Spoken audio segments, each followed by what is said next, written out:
I first met in person with Mary E. in the summer of 2007. I had arranged with her husband of 15 years, Terence, to see her for an interview. Mary had initially agreed. Since I was not a newsman but rather an amateur writer gathering information for a few early college assignments and, if all went according to plan, some pieces of fiction, we scheduled the interview for a particular weekend when I was in Chicago on unrelated business. But at the last moment, Mary changed her mind and locked herself in the couple's bedroom, refusing to meet with me. For half an hour, I sat with Terence as we camped outside the bedroom door. I listened and taking notes while he attempted to fruitlessly calm his wife. The things Mary said made little sense but fit the pattern I was expecting. Though I could not see her, I could tell from her voice that she was crying. And more often than not, her objections to speak with me centered around an incoherent diatribe on her dreams, her nightmares. Terence apologized profusely when we ceased the exercise, and I did my best to take it in stride. Recall that I wasn't a reporter in search of a story, but merely a curious young man in search of information. Besides, I thought at the time I could perhaps find another, similar case if I put my mind and resources to it. Mary E. was the syslop of a small Chicago-based bulletin board system in 1992 when she first entered Chicago-based bulletin board system in 1992 when she first encountered smile.jpg, and her life changed forever. She and Terence had been married for only 5 months. Mary was one of an estimated 400 people who saw the image, and it was posted on a hyperlinks in the BBS, though she was the only one who had spoken openly about the experience. The rest have remained anonymous, or perhaps dead. In 2005, when I was only in the 10th grade, smile.jpg was first brought to my attention by my beginning interest in web-based phenomena. Mary was the only often cited victim of what is sometimes referred to as smile.dog. The being smile.jpg is reputed to display. What caught my interest, other than the obvious macabre elements of the cyber legend and my proclivity towards such things, was the sheer lack of information, usually to the point that people don't believe it even existed, other than a rumor or a hoax. It is unique because, though the entire phenomena centers around a picture file, the file is nowhere to be found on the internet. Certainly many photo-manipulated simulacra litter the web, showing up with the most frequency on sites such as the image board 4chan, particularly the X-focused paranormal subboard.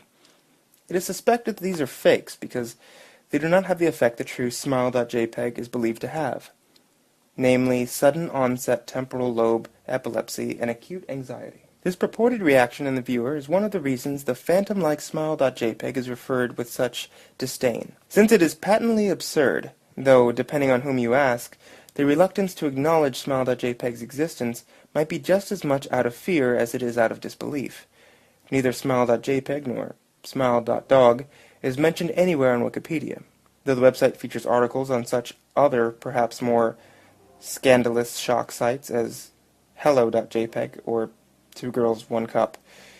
Any attempt to create a page pertaining to smile.jpg is summarily deleted by any of the encyclopedia's many admins.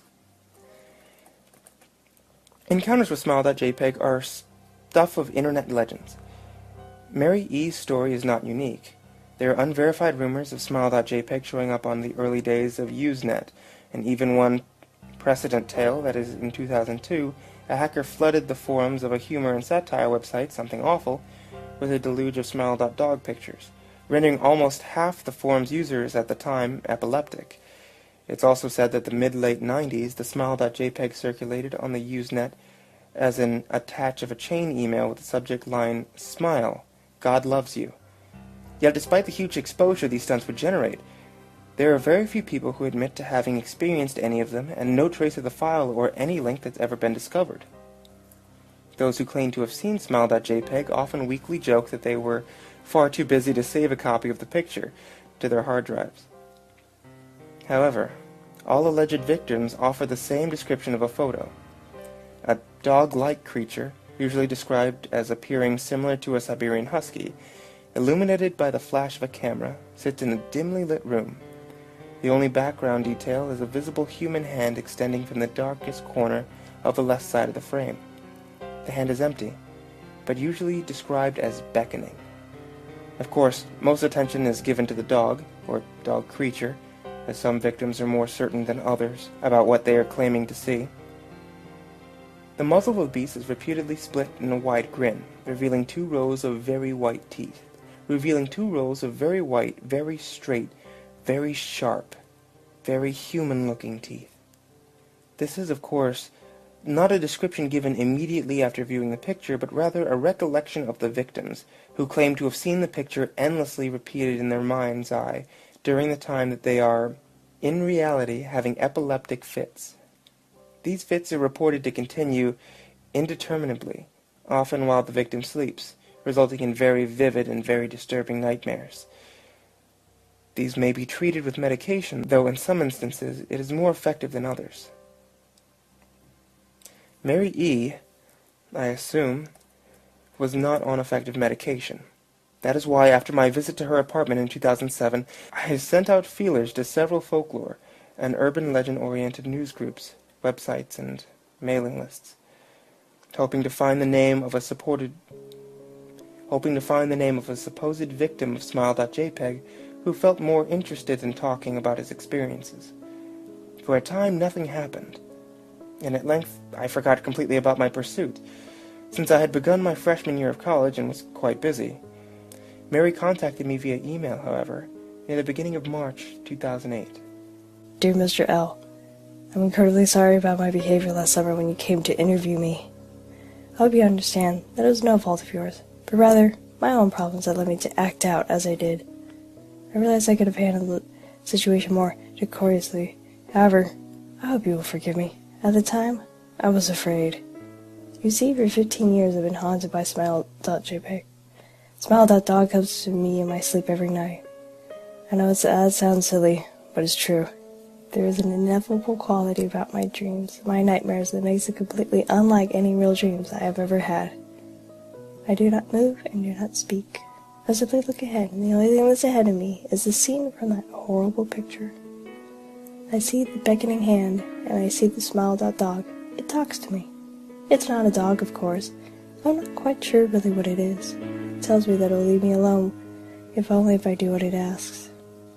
All I must do, it says, is spread the word. That's how it phrases its demands, and I know exactly what it means. It wants me to show it to someone else. And I could. The week after my incident, I received in the mail a manila envelope with no return address. Inside was only a 3.5-inch floppy diskette. Without having to check, I knew precisely what was on it. I thought for a long time about my options. I could show it to a stranger, a co-worker. I could even show it to Terrence, as much as the idea disgusted me. And what would happen then? Well, the Smile.dog kept its word. I could sleep. Yet, if it lied, what would I do? And who is to say something worse would not come for me if I did as the creature asked? So I did nothing for 15 years, though I kept the diskette hidden amongst my things.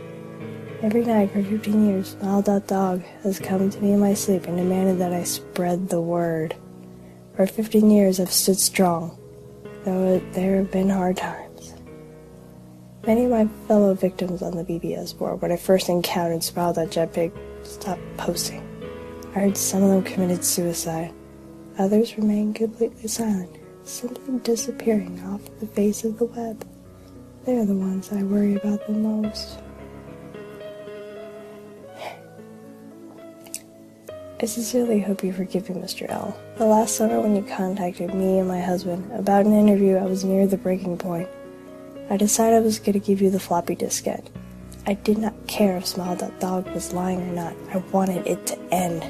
You are a stranger, someone I had no connection with, and I thought you would not feel sorrow when you took the diskette as part of your research and sealed your fate. Before you arrived, I realized what I was doing. I was plotting to ruin your life. I could not stand the thought. In fact, I still cannot. I am ashamed, Mr. L. and I hope that this warning will dissuade you from further investigation of Smile.jpg. You may in time encounter someone who is, if not weaker than I, then wholly more depraved, someone who will not hesitate to follow Smile.dog's orders. Stop while you're still whole. Sincerely, Mary E. Terrence contacted me later that month with news that his wife had killed herself. While cleaning up the various things she'd left behind, closing email accounts and the like, he happened upon the above message. He was a man in shambles. He wept as he told me that he listened to his wife's advice. He'd found the diskette, he revealed, and burned it until it was nothing but a stinking pile of blackened plastic. The part that most disturbed him, however, was how the diskette had hissed while it melted. Like some sort of animal, he said. I will admit that I was a little uncertain about how to respond to this.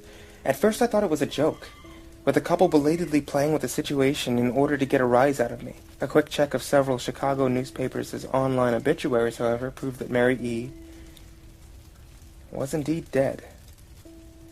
There was, of course, no mention of suicide in the article.